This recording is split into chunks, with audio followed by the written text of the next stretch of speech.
March 26ஆம் தேதிக்குரிய அனுதின பரலோக மன்னா. நாம் இரவுக்கும் இருளுக்கும் உள்ளானவர்கள் அல்லவே.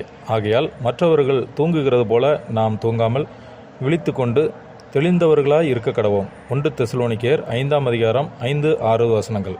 வசனத்திற்குரிய விளக்கம்.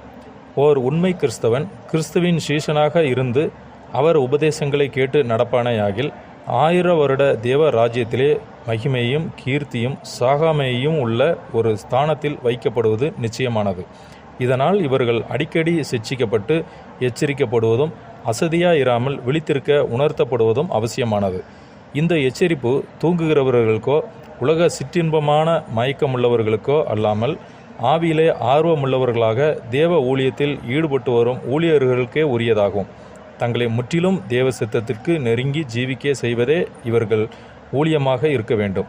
இரண்டாவதாக, குறுகிய பாதையில் நடக்க அழைக்கப்பட்டவர்களுக்கு உதவியாகவும் முன்மாதிரியாகவும் இவர்கள் ஊழியம் செய்ய வேண்டும். ஆமென்.